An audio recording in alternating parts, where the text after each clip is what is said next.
우리가 이번에 볼 거는 여기에서 카르노 사이클 같은 경우에 요 인터널 에너지에 해당되는 텀이 제로가 되더라. 근데 U는 펑션 오브 T니까 이 얘기인즉슨 T가 컨스턴트인 아이소서멀 프로세스를 얘기합니다. 이게 갖고 있는 물리적인 함의가 대단히 많았어요.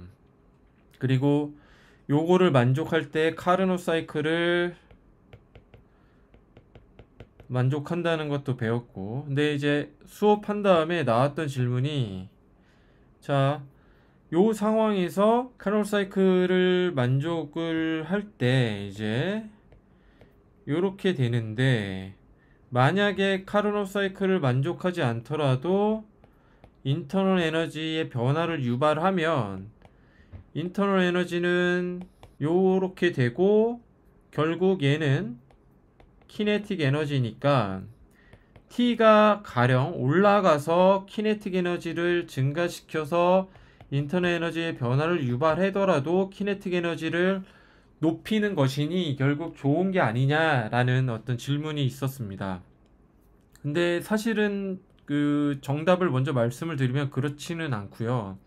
요거를 이해를 하려면 볼츠만 컨스턴트, 그 다음에 볼츠만 디스트리뷰션, 맥스웰 볼츠만 디스트리뷰션이라는 이 마이크로스코픽 서모다이나믹스의 3종 세트를 다 이해를 해야 됩니다. 왜냐면 일렉트론이 있고 이 일렉트론이 모여 있는 거를 일렉트론 가스라고 부르거든요. 이게 일종의 아이디얼 가스의 어떤 상응하는 거동을 보이는데, 어떤 문제가 있냐면요, 얘가 그냥 혼자 있을 때 어디로 가게 되면 전류를 만들어내게 되고, 볼테이지를 걸어줬을 때 전류가 생기니까 V 곱하기 I가 일종의 워크가 돼서 에너지를 만들어냅니다. 뭐 여기까지는 좋죠. 그래서 예를 들어서 가령 솔라셀이 있다고 치고 태양열 QH를 받아서 일렉트론을 생성해서 보내면 워크를 만들어내니까 좋은데, 이때 일렉트론이 가는 요 속도를 높여줄 수 있는 거 아니냐, 이렇게 볼 수 있거든요. 근데 이렇게 일렉트론 하나가 나이스하게 갈 수 있으면 좋은데 실은 그렇지를 못합니다. 그리고 요 속도가 맥스웰 볼츠만 디스트리뷰션, 즉 분포를 따라요. 하나의 속도를 갖고 일관되게 가지 않고 분포를 갖는데, 얘가 이제 어떤 상황에 놓이게 되냐면요, 일렉트론이 움직이는데 얘만 있는 게 아니라 주변에 다른 일렉트론들이 있습니다. 이렇게 일종의 가스예요 실제로. 근데 얘가 가다가 만약에 얘랑 부딪힌다, 충돌을 한다, 그러면 충돌을 하면서 얘가 갖고 있는 모멘텀을 잃어버립니다. 못 가는 거예요. 그러니까 이렇게 충돌이 파생이 되면 에너지를 잃어버리는 꼴이 됩니다, 일종의.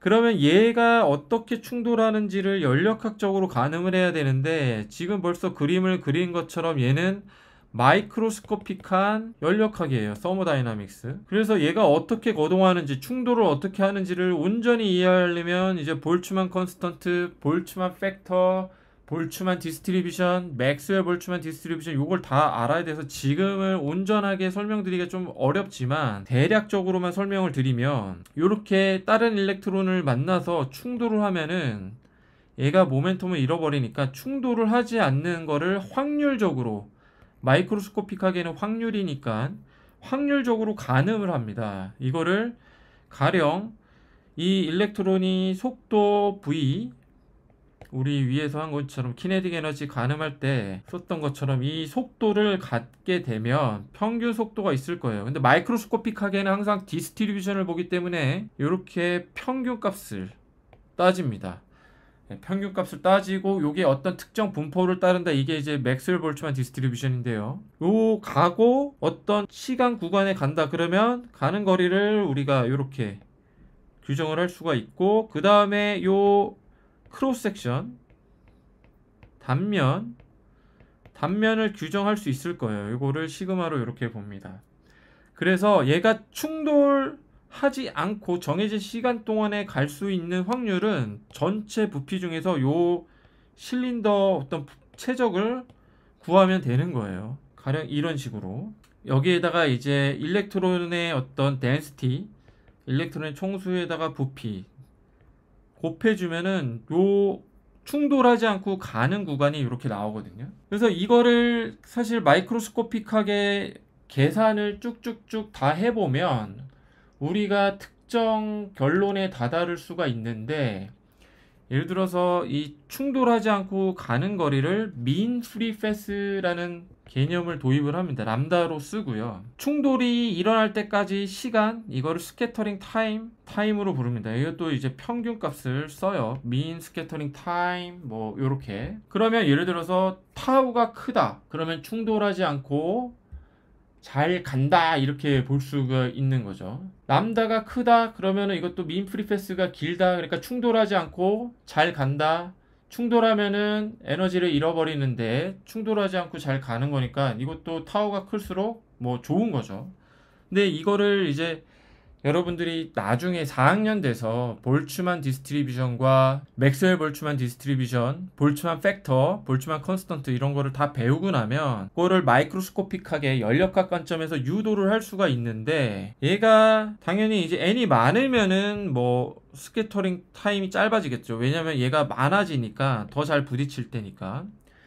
그리고 이제 요 크로스 섹션이 넓을수록 또 자주 충돌하겠죠. 그리고 이제 속도 빠를수록 더 잘 충돌합니다. 그러니까 빨리 움직이니까 옆에 있는 일렉트론하고 만나서 충돌할 확률이 커지는 거예요. 그러니까 더 잘 에너지를 잃어버리는 거죠.